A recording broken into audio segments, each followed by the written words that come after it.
Hi, this is Micornus Phokane, the leader and the founder of Church Governance Solutions. Today I want to deal with a topic that speaks about managing a church branch, how to manage a church branch, particularly you as an assistant pastor who's managing a church branch. I want to speak about this because we have seen many pastors crying, particularly senior visionaries that are crying about young ministers that have been placed in church branches, but yet they cause splits on the church branches. We have seen actually some of the people who have converted church branches into their own churches. And that's the reason why we want to address that today as Church Governance Solutions. And we think this is a very important topic to address because there are many pastors that are opening up branches, but yet we know that there are a lot of complications that follow thereafter after branches have been opened. And I want to speak about this today so that we address this issue once and for all of how to manage a church branch.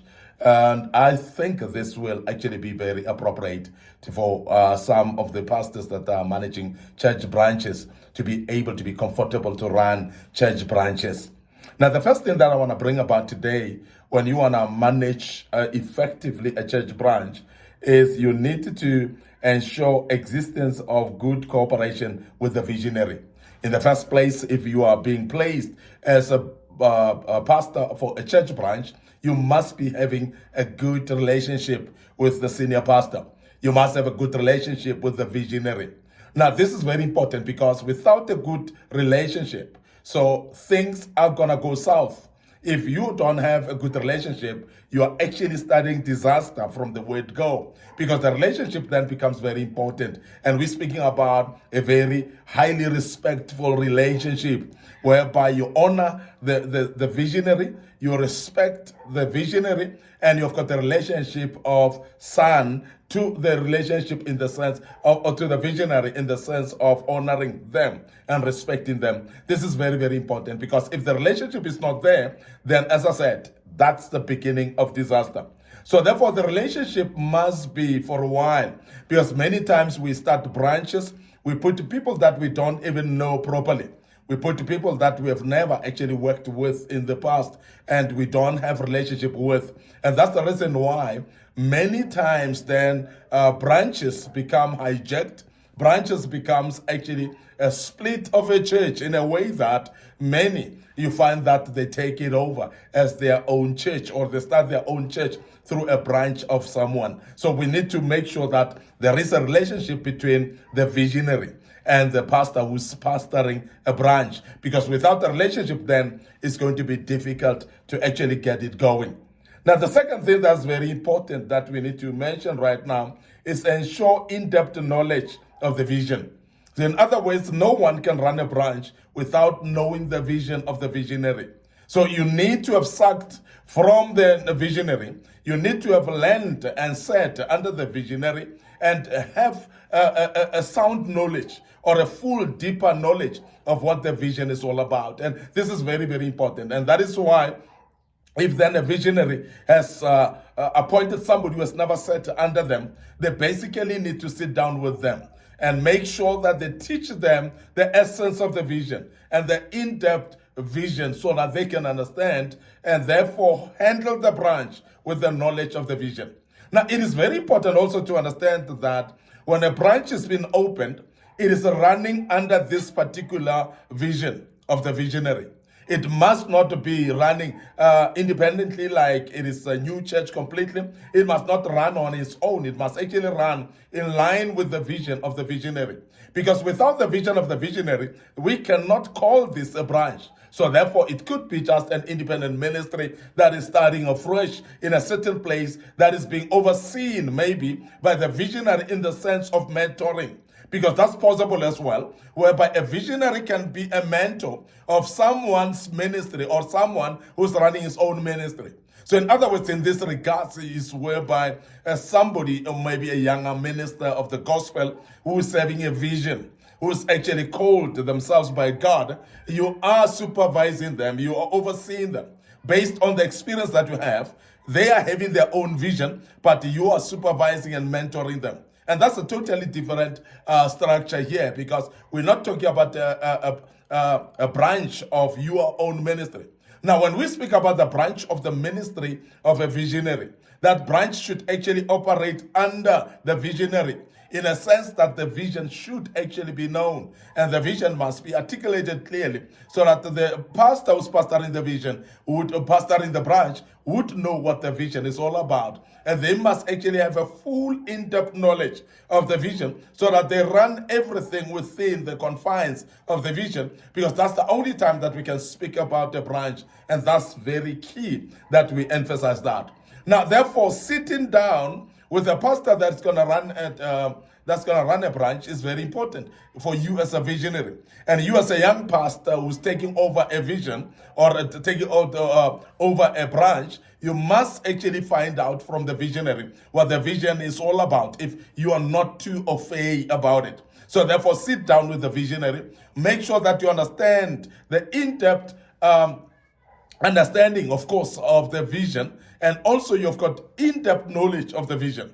You are able to operate on it without actually supervision, in a way that you know exactly what the vision is all about. And this is very important that we emphasize that. And if you don't know, it is actually your prerogative as well, as a young pastor who's managing the branch, to go to the visionary, as I said, sit down with the visionary. And if there is a vision written somewhere, you basically need to sit down, make sure that the vision is clear to you, read it, and be sure that you've got in-depth understanding, so that you can be able to run everything according to the vision that you've been actually taught, and you know exactly what to do. And this is very important.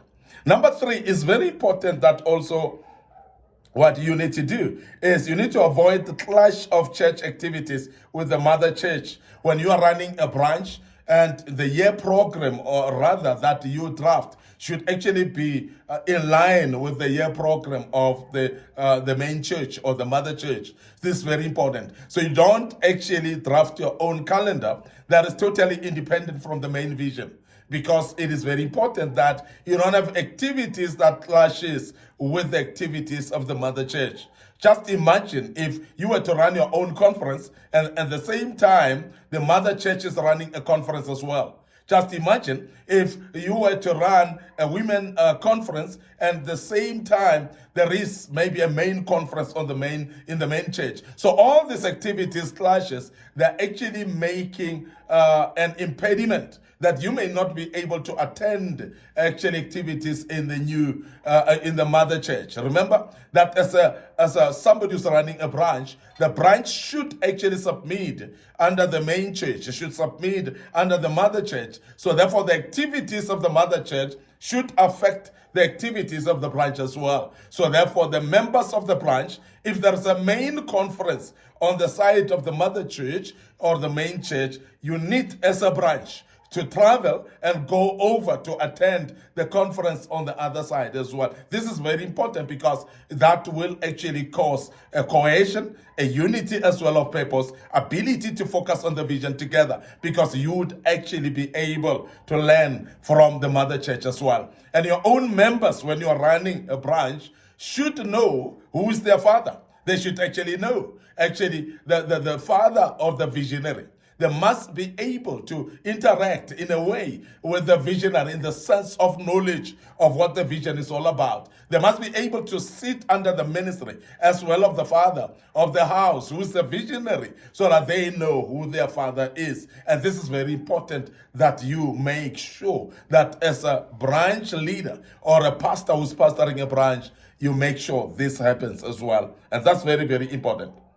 Now, the other thing that I don't want to check out without saying is you need to ensure members are aware they belong to a branch. Because sometimes when you don't talk about it and you don't make them aware that they belong to a branch, they might actually see you as a father.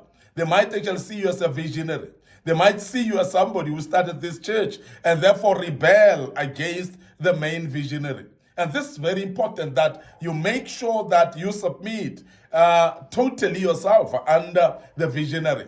And because if you don't submit, your people cannot be able to submit under somebody that they don't know that you're submitting under. So you must be able to say and clarify who's your father. so that they can respect your father as well and take him as a father, because they would know that the vision is coming from this certain man or woman who's a visionary. So this is very important that we do make sure that the members of the branch are aware that they are members of a branch of a certain main church or a certain mother church somewhere. And this is the reason why we're emphasizing the fact that they should be able to attend conferences of the main church as well, because by so doing, that will help them to always understand that there is somewhere we belong to.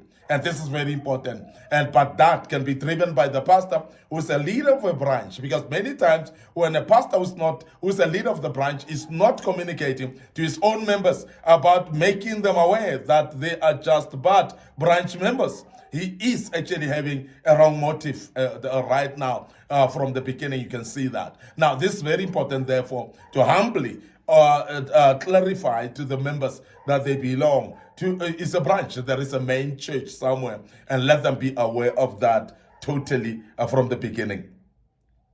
We need to also to have what we call a constant update meetings with the visionary, because sometimes you find a branch that is not communicating at all with the visionary, that's communicating at all with the mother church. There are no meetings held with the visionary. There's no update meetings at all. So, because remember, when the visionary is there, there's times when God is actually speaking the dynamics of change and innovation that are coming into the church, or maybe another direction about the vision that the visionary has been given by the Lord to direct the development of the vision itself. That must be communicated to the branches. And this is very important. Now, therefore, the pastors in the branches must be able to have a communication or meetings with the visionary for updates as well. And also not only updates from the visionary to the branches, but also there must be updates from the branches as well to the visionary of what is happening in the branches, so that the visionary may always be up to date with what is happening in the branches. And that is very key as well, that we emphasize that.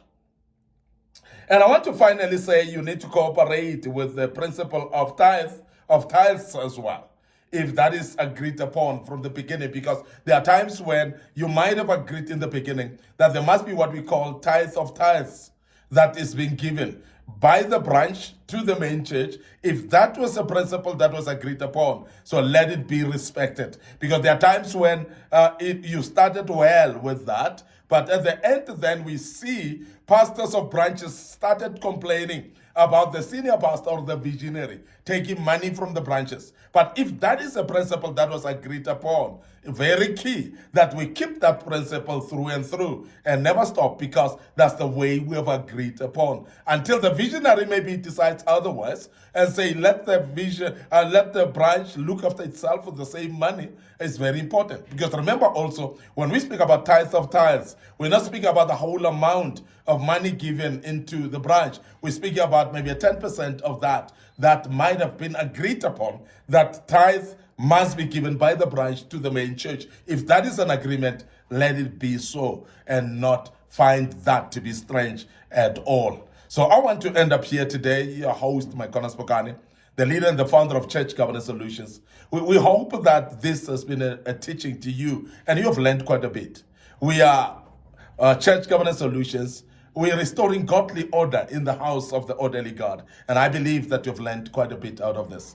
But before we check out, we want to remind you of our Facebook page, Micornus Phokane, Facebook page, Church Governance Solutions. Remember also our YouTube channel as well is under Young Men Empowerment Forum and Micornus Phokane as well. So please subscribe to the YouTube channel, click notification buttons as well. We have got a TikTok account as well. That is very key that you follow us on our TikTok account, and the good Lord will bless you as you do so. Allow us to check out right here. Till we meet again tomorrow with another topic, may the good Lord bless you. Allow me to check out and say cheers for now.